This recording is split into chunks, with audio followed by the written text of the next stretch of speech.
கருப்பு கொடி வீடு பூரா கட்டுறாங்க. நான் வந்தேன் கோவையில், எங்கேயுமே கருப்பு கொடி இல்லை. எங்கேயும் நான் பார்த்துக்கிட்டே வந்தேன், எங்காச்சும் கருப்பு. இங்கே கோவை மக்கள் உஷாரான மக்கள், விழிப்புணர்வு மக்கள். திரு ஸ்டாலின் அவர்களே, நான் கேட்குற கேள்விக்கு பதில் சொல்ல முடியல. நடைபெறுகின்ற சட்டமன்ற தேர்தலில் தோல்வி பயம் வந்துட்டுது, தோல்வி ஜூரம் வந்துட்டுது. அதனால பாராளுமன்ற தொகுதி வரமுறை தமிழ்நாட்டுக்கு பாதிப்புன்னு திரு ஸ்டாலின் அவர்களே ஏற்கனவே உள்துறை அமைச்சர் சென்னைக்கு வந்த பொழுது, தமிழ்நாட்டுக்கு வந்தபோது, தமிழ்நாடு எந்த விதத்திலும் பாதிக்காது, பாராளுமன்ற தொகுதி வரமுறை தமிழகத்தில் எந்த விதத்திலும் பாதிக்காது தெளிவா சொல்லிட்டாங்க. இப்ப எதுக்கு கருப்புடி போராட்டம் தெரியுங்களா? நல்லா புரிஞ்சுங்க. சாதாரண ஆள் இல்லை இருக்கிற முதலமைச்சர். இவருக்கு தெரியும் எப்படி இந்த பாராளுமன்ற வரமுறை செயல்படுத்தப்படும், முன்கூட்டியே தெரியும். ஏன்னா அங்கங்க கருப்பு கொடி காட்டினா இப்போ இவர் நினைக்கிற மாதிரி அறிவிச்சுட்டா, பாத்தியா நான் போராட்டம் பண்ணேன், மத்திய அரசு பணிஞ்சு போச்சு என்ன சொல்லுவாரு? இவர் கருப்பு கொடி ஊரு பூரா கட்டின பிறகு இவர் நினைக்கிறதுக்கு மேல நல்லது செய்ய போறாங்க. யாரு? திரு ஸ்டாலின் நினைப்பதற்கு மேலாக, அவருடைய கட்சி கூட்டணி தலைவர் நினைப்பதற்கு மேலாக அற்புதமாக இந்த பாராளுமன்ற தொகுதி வரமுறை செயல்படுத்துவாங்க. அப்ப என்ன சொல்லுவார் தெரியுமா? இன்றைய முதலமைச்சர் ஸ்டாலின், நான் கருப்பு கொடி வீடு புறம் தமிழகத்திலே கட்டிய காரணத்தினால் மத்திய அரசு பயந்து போய் நான் சொல்லுவதை ஆமோதித்து அதை நிறைவேற்றும் சொல்லுவார்.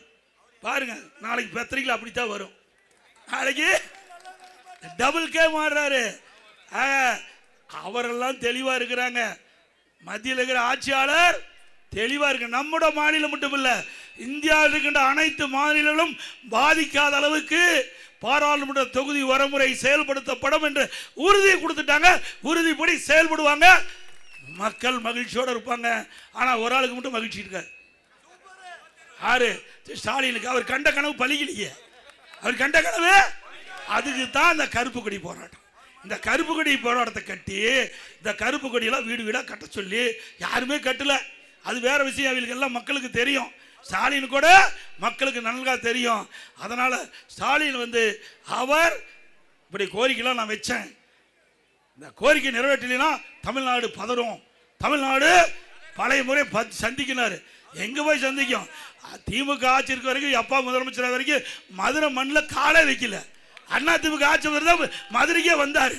இவருடைய வீராவது வீரெல்லாம் நம்ம பார்த்துட்டோம். ஆனா ஒன்னு மட்டும் தெளிவா சொல்றது, திரு ஸ்டாலின் அவர்களே, திரு ஸ்டாலின் தலைமையில் இருக்கின்ற கூட்டணி கட்சி தலைவர்களே, நீங்க சொல்வதெல்லாம் தவறாக இருக்கும். ஆனால் மத்திய அரசு ஏற்கனவே உறுதிமொழி கொடுக்கப்பட்டு விட்டது. இன்றைக்கு தமிழகம் மட்டுமல்ல, இந்தியாவில் அனைத்து மாநிலங்களும் எந்த விதத்திலும் பாதிக்காத அளவுக்கு பாராளுமன்ற தொகுதி வரமுறை சிறப்பாக செயல்படும். மக்கள் மகிழ்ச்சி தரபடி செயல்படுத்தப்படும். இந்த கரூர் அங்கிருந்து இங்க இறக்குமதி பண்ணிருக்க ஒரு ஆளு இங்க நிக்கிறார்ல, எவ்வளவு வழக்கு போட்டிருக்கிறார். கரூர் சட்டமன்ற தொகுதியில் அண்ணா திமுக காரன் மீது இந்த காவல்துறை பொய்யான வழக்கு பல போட்டிருக்குது. அத்தனையும் தோண்டி எடுக்கப்படும். அண்ணா திமுக ஆட்சிக்கு பிறகு தவறான வழக்கு பதிவு செய்த எவ்வளவு பெரிய அதிகாரி இருந்தாலும் கடுமையா நடவடிக்கை எடுப்பேன். அன்னைக்கு இருந்த பழனிசாமி வேற, இனிமேல் வர்ற பழனிசாமி வேற.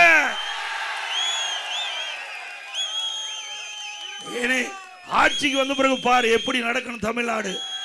ஸ்டாலின் அவர்களே, இங்க இருக்கிற வேட்பாளர் திரு செந்தில் பாலாஜி, நல்லா புரிஞ்சுக்க.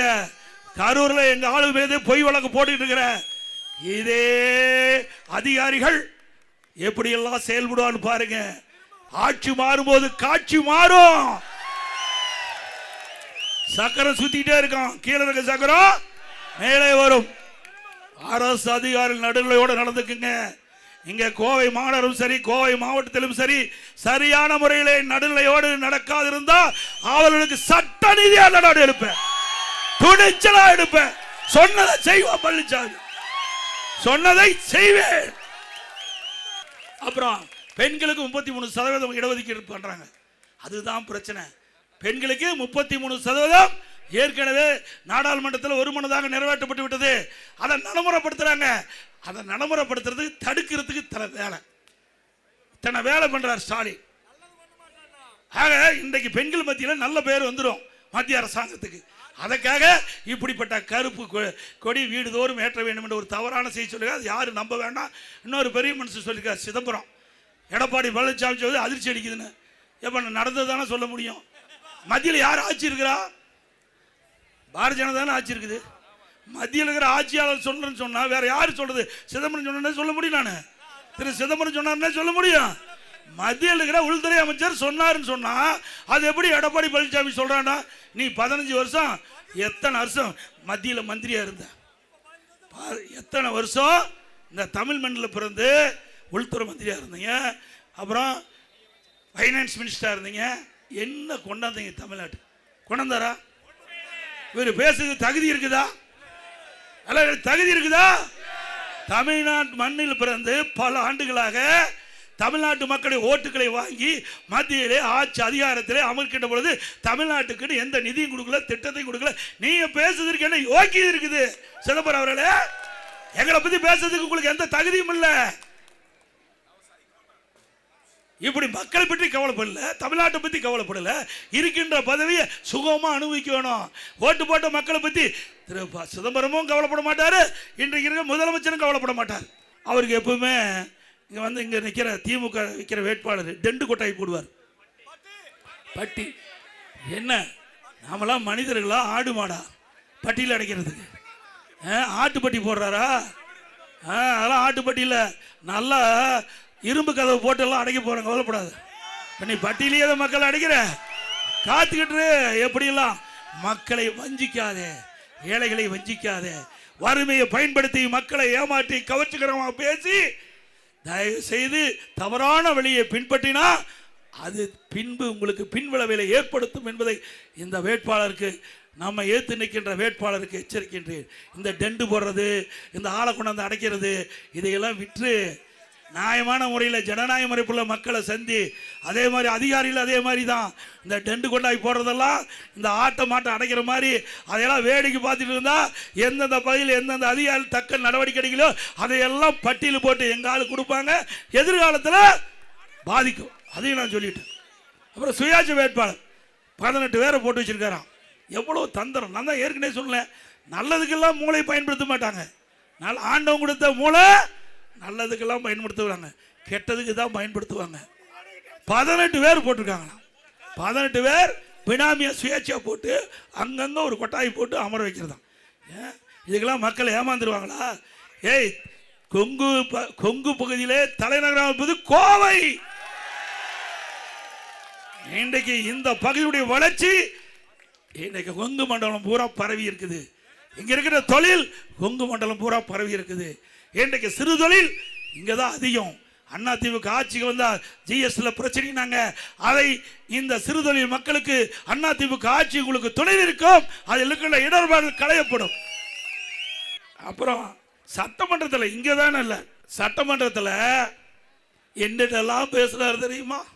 இதே செந்தில் பாலாஜி திரு கருணாநிதி பத்தி என்னென்னலாம் பேசினாரு? கடுமையா பேசினாரு. சட்டமன்றத்தில் பதிவு நீக்க முடியாது. அதே திரு ஸ்டாலின் பேசினாரு.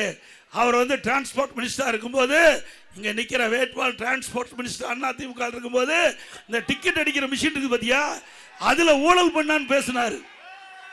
இப்படியெல்லாம் பேசிவிட்டு புனித நீராடி தூய்மையானவரா நிக்கிற மாதிரி அடையாளத்தை காட்டுறார். நல்லா பாத்துங்க, 5 கட்சி அமாவாசை. அவர் போகாத கட்சியே கிடையாது. 5 கட்சிக்கு போனதுல மட்டும் ஒரே 5 ஆண்டுல 2 சின்னத்துல நிறுத்தின பெருமை இங்க இருக்கிற வேட்பாளர். முதல் அதிமுக நின்று ஜெயிச்சாரு, பிறகு அதிமுக இருந்து வெளியேறின நீக்கிட்டோம், போய் திமுக நின்று ஜெயிக்கிறார். அங்க பூரா வாரி விட்டார். இதே மாதிரி அதை செய்வோம் இதை செய்வேன், என்னுடைய கரூர் சட்டமன்ற தொகுதியில் தேனாரும் பாலாரும் ஓடும் எல்லாம் மக்கள் நம்பினாங்க, ஓட்டை குத்துனாங்க. நாமும் போட்டு இங்க வந்துட்டார். யாரு? தெற்கு சட்டமன்ற தொகுதிக்கு வந்துட்டார். தயவு செய்து அருள் கூர்ந்து நீ சிந்திக்க வேண்டும். ஒரு அரக்கன் மன்னிக்க முடியுமா? அரக்கன் எப்படிப்பட்டவர் உங்களுக்கு தெரியும்? அரக்கனை விட கொடியமானவர், அரக்கனை விட கொடியமானவர். அப்படிப்பட்ட மனிதாபிமானம் இல்லாத, மனித இரக்கம் இல்லாத ஒருவர் இந்த தொகுதியில் போட்டியிடார். அருள் கூர்ந்து தயவு செய்து கொங்கு நாட்டு மக்கள் விழிப்புணர்வுகள், சிந்தித்து பார்க்கக்கூடியவர்கள், எது சரி தவறு என்று எடை போட்டு அதற்கு தக்க தீர்ப்பளிக்கக்கூடிய மக்கள், இந்த மண்ணில் பிறந்த மக்கள், அவர்கள் நியாயமான தீர்ப்பை வழங்குவீர்கள், நல்லவரை தேர்ந்தெடுப்பீர்கள். திரு அர்ஜுனன் அவர்களையும் திரு ஜெயராமன் அவர்களையும் வாணி சீனிவாசன் தேர்ந்தெடுக்கப்படுகிறார். பிறகு கொரோனா ஒரு சோதனையான நேரமாக இருக்கிறதுனால மக்களை பாதுகாக்க வேண்டிய பணியை நான் ஈடுபட்டேன். அதை இலக்காரமாக வச்சுக்கிட்டு நீங்கள் ஏதேதோ தவறு செய்கிறீங்க. இந்த அரசாங்கத்தில் அதிகாரிகள் தயவு செய்து அருள் கூர்ந்து சட்டத்தின் மீது நீங்கள் நடவடிக்கை எடுக்க வேண்டும். நீங்கள் அரசாங்கத்துக்கு விசுவாசமாக இருக்குன்னு நினச்சிக்கிட்டு தவறான செயல் ஈடுபட்டால் உங்களை யாராலையும் காப்பாற்ற முடியாது. நிச்சயமா சொல்றேன், உறுதிபட சொல்றேன். இந்த தெற்கு சட்டமன்ற தொகுதியில் சொல்றேன், யாராலையும் காப்பாற்ற முடியாது. தவறு செய்தவர்கள் எவரால் விட்டு வைக்க மாட்டேன். எவ்வளவு பெரிய பதவி இருந்தாலும் விட்டு வைக்க மாட்டேன். அதனால என்ன நடந்தாலும் பரவாயில்ல, அதை பத்தி எனக்கு கவலை இல்லை.